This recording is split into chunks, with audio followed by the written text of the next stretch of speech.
Hola, buenas tardes a todos. Yo soy Rafael Martínez Pérez. Quería darle las gracias a la Sociedad Chilena de Neurocirugía por la invitación para presentar esta charla acerca de los meningiomas efenopetroclivales y las controversias en su manejo, así en el abordaje quirúrgico por vía microquirúrgica y endoscópica. No tengo ningún conflicto de interés. Para empezar, los meningiomas esfenopetroclivales son bastante raros. Si hacemos caso a las series que hay, son bastante pocas en el momento actual. Y fundamentalmente se clasifican dentro de un tipo especial de meningiomas petroclivales y estos únicamente ocurren entre el 1 y el 2% de todos los meningiomas intracraneales. Por tanto, la definición de lo que es un meningioma esfenopetroclival es un poco controvertida, porque no es lo mismo la región esfenopetroclival que un meningioma esfenopetroclival por sí. El abordaje quirúrgico es especialmente complicado debido a que envuelve múltiples estructuras neurovasculares y tenemos con el resurgimiento o con el avance de la radiocirugía somos capaces de controlar el crecimiento del tumor, la enfermedad, pero al mismo tiempo la neurocirugía constituye el principal tratamiento para descomprimir pares craneales y otras estructuras neurovasculares de interés. Esta es quizá la clasificación más conocida hasta la fecha de los meningiomas petroclivales. Yo creo que es importante conocerla para entender a lo que nos vamos a referir cuando hablamos de meningiomas esfenopetroclivales. Entonces, Kawase clasificó los meningiomas petroclivales en función del desplazamiento del nervio trigémino. Habitualmente los meningiomas de la región petroclival pueden desplazar el nervio trigémino en muchas direcciones. Si lo desplazan hacia lateral, Kawase lo consideró como un meningioma de apes petroso. Si lo desplazan hacia abajo, lo consideró como un meningioma petroclival de la variante tentorial. Y si desplazan el quinto hacia inferior y hacia medial, pues puede ser de seno cavernoso o también de lo que sería de la parte superior clival. Realmente, cuando hablamos de meningiomas fenopetroclivales, nos vamos a referir fundamentalmente a este grupo. No obstante, yo no estoy del todo de acuerdo con la utilización de esta clasificación por varios motivos. Por un motivo es que pienso que los meningiomas petroclivales, realmente el nervio, tal como define Al-Mefti, el quinto par nunca está desplazado hacia medial. En el caso de que esté desplazado hacia medial, estaríamos hablando de un meningioma del ángulo pontocerebeloso o de la pared posterior del ápex petroso. Por tanto, yo acuerdo con Al-Mefti en que esa parte de la clasificación no debería estar incluida. Y por otro lado, la posición del nervio trigémino con respecto al tumor no es tan importante para decidir el abordaje quirúrgico, y hay otros pares craneales que con el nacimiento, por ejemplo, de la cirugía endoscópica transnasal tienen más importancia, como puede ser el sexto par craneal. Entonces eso lo veremos un poquito a posteriori. Así es que nosotros seguiremos más bien los fundamentos del MEFTI, en el que definimos los meningiomas petroclivales como esos meningiomas que surgen en los 2/3 anterior de la línea petroclival y que desde ahí pues tiene cierta predisposición a extenderse bien hacia fosa posterior, bien hacia clivus y hacia fosa media a través del cavum de Meckel, que posteriormente hace invadir el seno cavernoso. Y este último son las variantes que nosotros definimos como meningiomas esfenopetroclivales. Como he dicho, las estructuras anatómicas que nos van a definir el abordaje, si únicamente hacemos referencia a la localización del tumor, en mi opinión y en el tratamiento que yo sigo o en el algoritmo que yo sigo con los pacientes, es más bien el sexto par craneal y en función de dónde está el borde petroso y la localización del conducto auditivo interno. También es muy importante qué tipo de vascularización reciben estos tumores. Es que este es un paper que publicaron el grupo de Hasegawa hace un par de años, en el que explicaba un poco la vascularización de este tipo de los meningiomas petroclivales en particular. Entonces, los meningiomas petroclivales pueden recibir vascularización de ramas de la arteria carótida interna, bien a través del tronco meningohipofisario o a través del tronco inferolateral o a través de ramas de la arteria faringea ascendente de la carótida externa.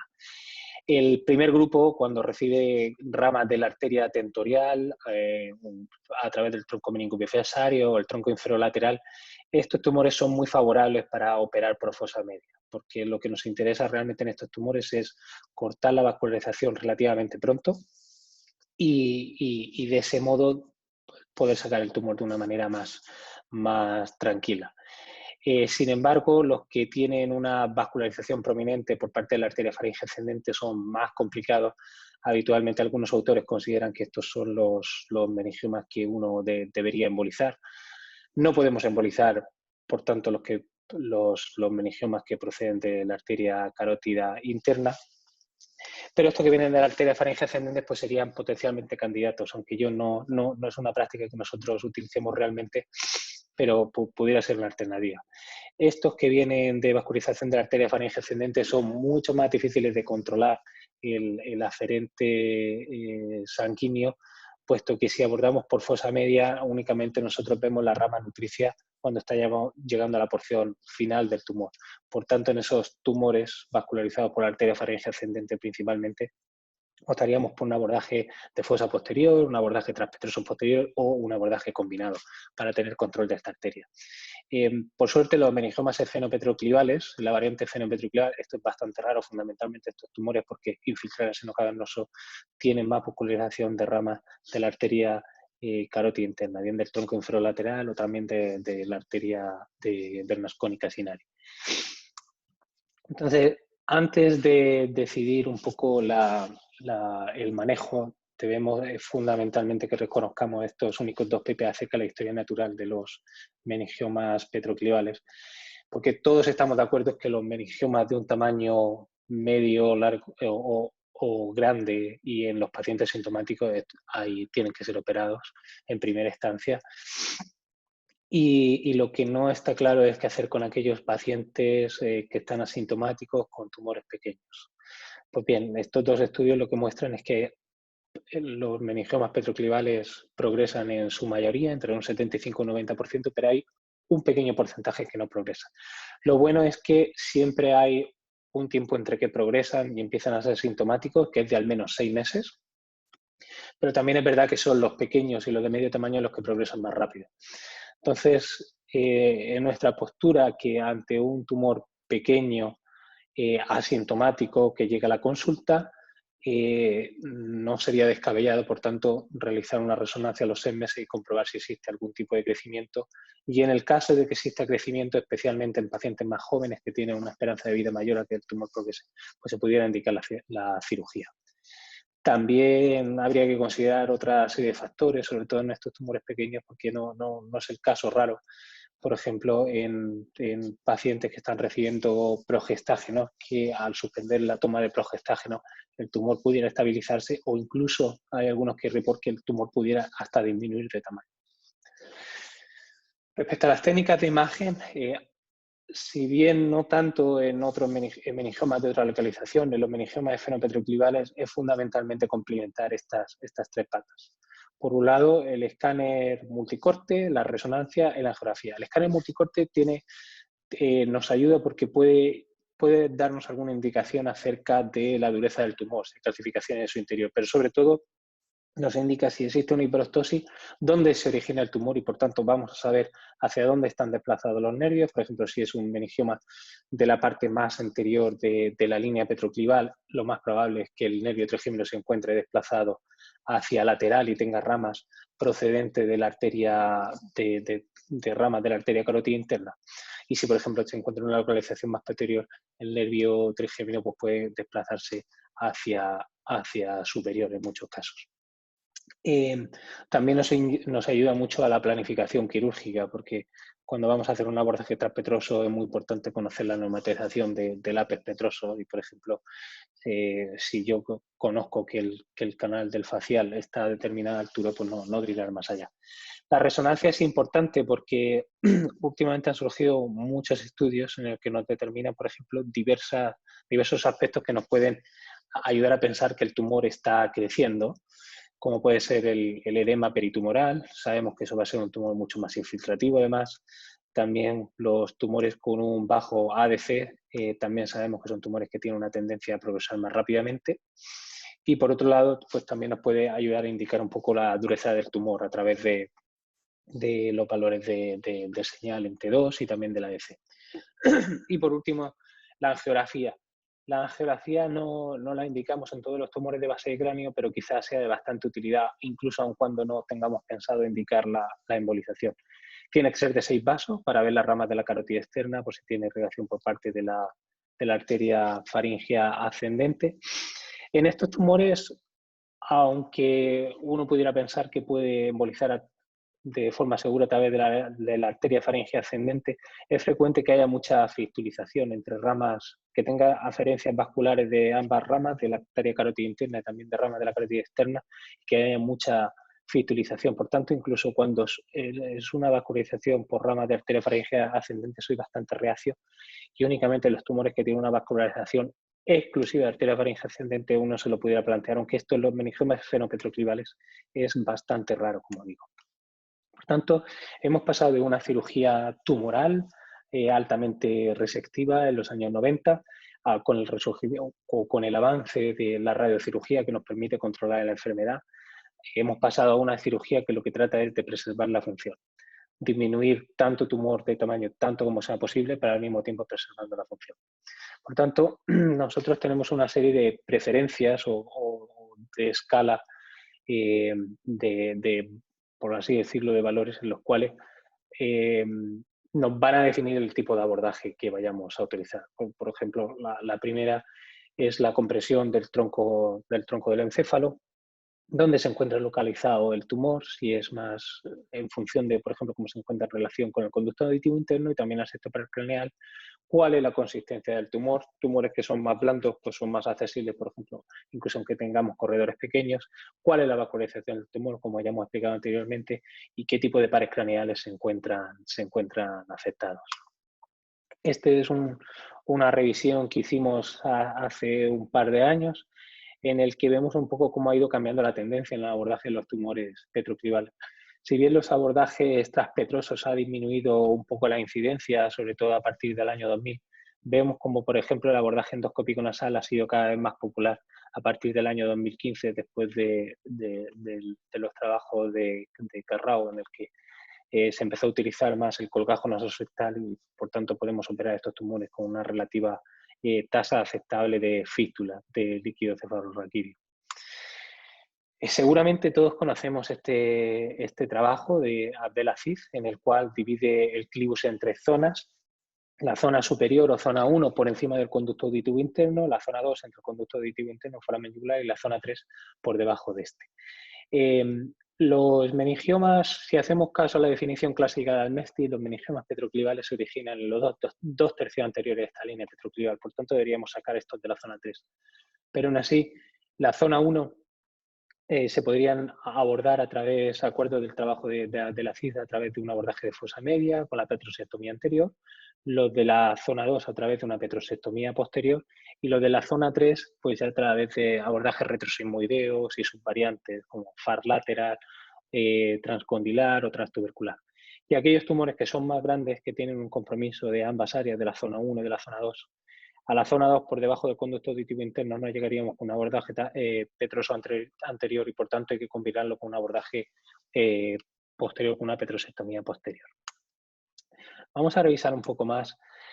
En el abordaje retrosigmoideo, la verdad es que en el tratamiento de los meningiomas esfenopetroclivales tiene, en mi opinión, tiene poca validez.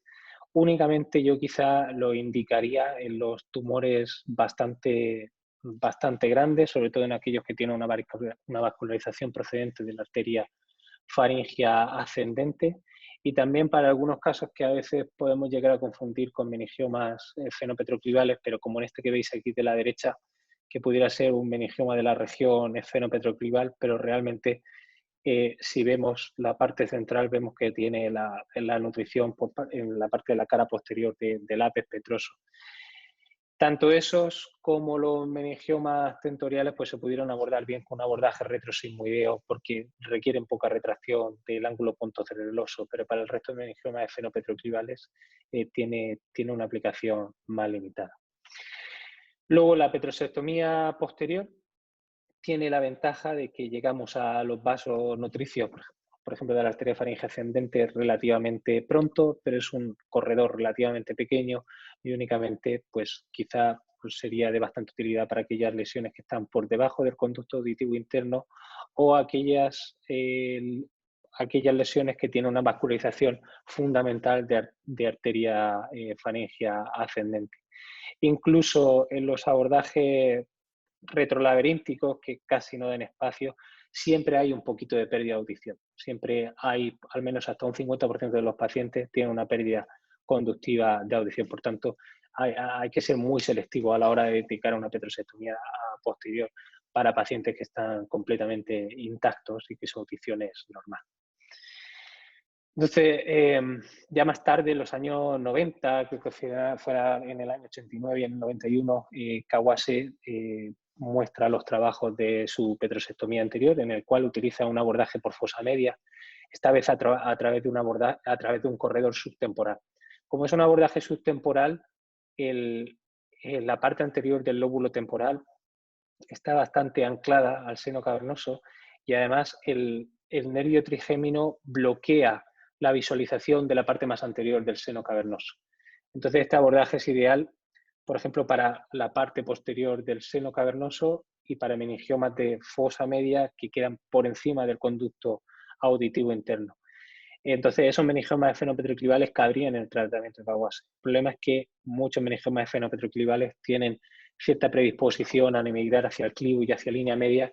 Entonces, ahí quizá habría que combinar con algún otro tipo de abordajes de vía anterior o directamente realizar quizá abordajes que sean un poco más versátiles.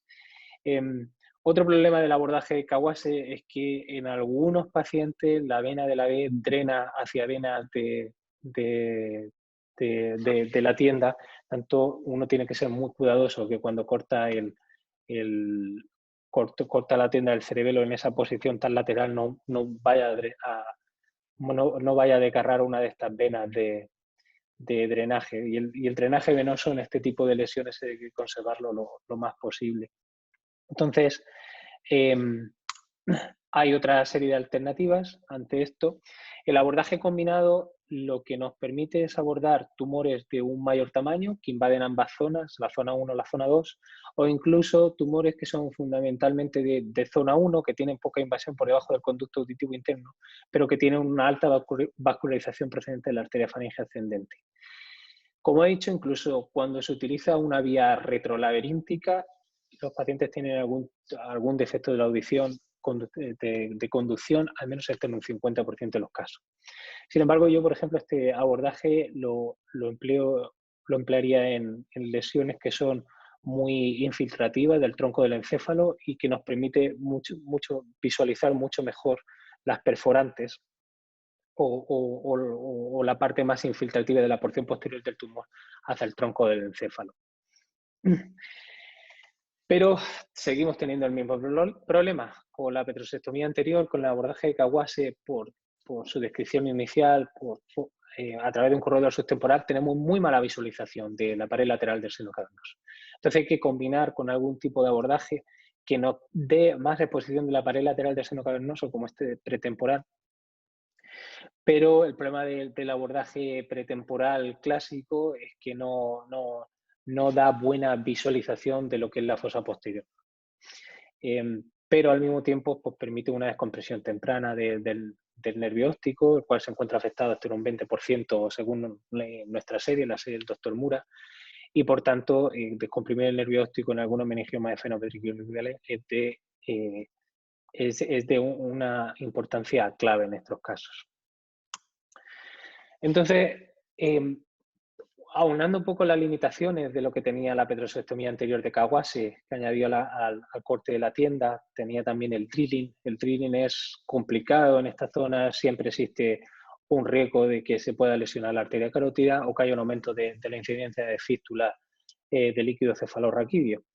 Entonces, este es un abordaje que diseñó el doctor Mura hace ya algunos años y en el que pues, tengo el honor de haber podido participar y salió publicado hace relativamente poco. Realmente lo que permite el abordaje de mi plata es un abordaje pretemporal más anterior que el abordaje de Kawase. Entonces, nosotros podemos ver el tumor, el meningioma esfenopetricular, desde una perspectiva anterolateral. Eso nos da una visualización que va mucho más hacia contralateral que el abordaje de Kawase, y al mismo tiempo no es necesario drilar el ápex petroso. Por otro lado, como la tienda la cortamos medial al Cavum de Meckel, el Cavum de Meckel únicamente lo abrimos en su parte superior, pero la visualización de la fosa posterior, como vemos aquí, es entre el quinto y el cuarto, pues realmente la probabilidad de que haya venas de la B drenando esta parte es bastante baja y por tanto tenemos una visualización con un riesgo de la lesión de vena de la B que es mucho menor. Vemos aquí en esta imagen cómo efectivamente pues, llegamos a ver la rama de la arteria cerebrosa superior, la arteria basilar. Entonces esta es quizá la zona más importante en la mayoría de meningiomas esfenopetroclivales. Este es un abordaje que cae directo en el meningioma esfenopetroclival. Quizá se puede combinar también si extendemos un poquito el pillen hacia posterior con una petrosectomía anterior de Kawase, pero quizá yo eso únicamente lo indicaría cuando el tumor va muy hacia lateral. Necesitamos tener una visión por la parte posterior del tumor, sobre todo en aquellos tumores que son más infiltrativos, pero en la mayoría de los casos, yo diría que en más del 82% de los casos no es necesario realizar dicha petrosectomía anterior. Bueno, este es un caso que, como vemos, incluso en este tumor, el tumor tiene una predilección por la fosa posterior, pero el tumor llega incluso un poquito más abajo de lo que es el conducto auditivo interno. Aquí vemos en la imagen inferior izquierda y como con un abordaje de Kawase, esto fue un tumor que, por supuesto, tiene una preferencia de vascularización por parte de ramas de la arteria carótida interna, y por eso pudimos sacarlo por este abordaje. Pero realmente la mayoría de tumores esfenopetroclivares tienen este abordaje de ramas de la carótida interna y por tanto el miplata es bastante versátil. Sin embargo, también a partir del año 2016, sobre todo el grupo de Pittsburgh, tiene una serie, yo creo que es la serie bastante larga, acerca del tratamiento de meningiomas petroclivales por vía endoscópica endonasal. En esa serie tenían quizá una tasa, creo que es entre un 20 y un 30% de resecciones incompletas, y por otro lado había una relativa alta tasa de afección del septo par. Esto ha ido cambiando con el paso de los años, los resultados han ido mejorando porque realmente las limitaciones de este abordaje es que esto es un abordaje indicado para tumores más pequeños o en tumores más grandes como un adjunto a otras técnicas abiertas. Y sobre todo, yo diría que únicamente este abordaje es factible para lesiones que se encuentran por delante o medial al septo par craneal y por tanto lo que hacen es empujar el septo par craneal hacia afuera. Realmente la imagen que tenemos aquí a la derecha no se trata de un meningioma, sería más bien un meningioma de la región esfenopetroclival, pero es un meningioma petroclival con un poquito de invasión hacia el seno cavernoso en la parte posterior, pero sobre todo tiene una predilección clival. Este sería un caso perfecto para tratar vía endonasal exclusiva. Lo que pasa es que habitualmente los meningiomas esfenopetriculares migran hacia clivo, migran hacia varios lugares, por lo tanto no basta con un solo abordaje. En la parte de arriba vemos un poco la comparación de lo que sería la incorporación del abordaje transcavernoso a través de la vía endonasal, tal como describió Fernández Miranda, los abordajes transcavernoso y transoculomotor, en el cual incluso movilizando la arteria carótida interna podemos acceder a toda la pared lateral del seno cavernoso sin ni siquiera atravesar los pares craneales. Por tanto, podemos combinar ese abordaje transpetroso del 2017 del grupo de Pittsburgh con este abordaje transcavernoso y pudiéramos aumentar las resecciones de estos meningiomas esfenopetroclivales. Aún así, yo pienso que la limitación es el sexto par craneal, el cual únicamente cuando está desplazada lateral, esta sería una buena indicación y muchas veces requiere una técnica adicional. Pasamos entonces a la filosofía del último sitio donde yo estudié antes de estar aquí en Geisinger, del doctor Youssef, en el que es la filosofía de las 3 S, que la traducción es seguro, simple y directo. Seguro porque evitamos trabajar a través de corredores pequeños entre los pares craneales. Es simple porque precisamente no trabajamos en corredores pequeños, sino que muchas veces preferimos utilizar dos abordajes sencillos a uno complejo, porque ahorramos en tiempo, ahorramos en confort del cirujano y ahorramos en seguridad del paciente. Y por otro lado es directo. Nunca trabajamos a través de los pares craneales, únicamente utilizamos el target del tumor que se encuentra más cercano a nosotros y sin embargo dejamos otro abordaje para completar la resección del tumor. Voy a poner el ejemplo que viene al caso con los meningiomas esfenopetroclivales. Aquí tenemos este tumor esfenopetroclival que se extiende incluso también por la tienda. Realmente es un tumor horrible y yo pienso, la única forma de afrontar este tumor, no hay ningún abordaje abierto que pueda complementar todas las áreas, a no ser que sea extremadamente destructivo. Entonces, en esta filosofía del 360, alguien pudiera pensar en hacer un abordaje combinado, pero nosotros, sobre todo con objetivo de no cruzar los pares craneales, no trabajar entre ellos y, por tanto, preservar la función, y con objetivo también de preservar la audición en el enfermo, preferimos hacer una combinación de un abordaje pretemporal, añadiendo una petrosectomía anterior de Kawase y un abordaje endoscópico transnasal. Entonces, el abordaje endoscópico transnasal nos permite resecar la parte del tumor que está medial al sexto par. Ahí tenemos señalado el sexto par en la imagen de la izquierda. Y en la imagen superior, la porción más superior, también vemos, no se llega a ver el sexto par, pero es toda la porción que queda medial a ese bando neurovascular. Y por último, con el abordaje pretemporal, permitimos resecar la porción del tumor que queda por delante del puente y lateral al sexto par craneal. Aquí vemos los resultados. En este caso utilizamos primero el abordaje pretemporal porque sentimos que era donde estaba el mayor porcentaje del tumor. Esto nos permitió descomprimir la pared lateral del seno cavernoso. Y luego, posteriormente, utilizamos un abordaje endoscópico transnasal que nos permitió resecar, descomprimir la parte anterior del puente. El paciente desarrolló un tercero parcial, más agudizado de lo que tenía preoperatoriamente, que luego recuperó. Y el paciente en el momento actual, tras 3 años de la cirugía, se encuentra el relapso, no ha requerido radiocirugía por el momento y el paciente está bien. Esto es un extracto de un nuevo libro que va a salir próximamente, que es un poco el algoritmo que más utilizo yo. Quizá para los meningiomas esfenopetroclivales eso es un poco diferente. Utilizamos cuando tenemos un meningioma esfenopetroclival en el que queremos conservar la audición, sobre todo en los meningiomas que son grandes y que tienen invasión desde fosa anterior hasta fosa posterior, podemos utilizar un abordaje combinado endoscópico y endonasal junto con un abordaje pretemporal, bien sea el miplata, o para la porción más lateral se pudiera añadir un Kawase. Y para lesiones más pequeñas que se encuentran, por ejemplo, limitados a la zona 1, pudiéramos pensar directamente en un miplata.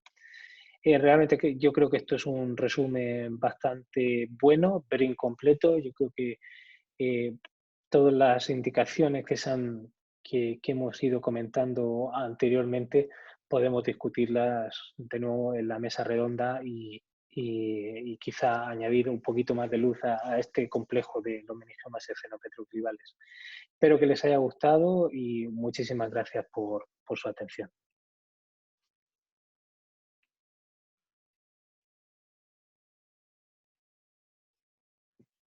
A ver cómo apago esto.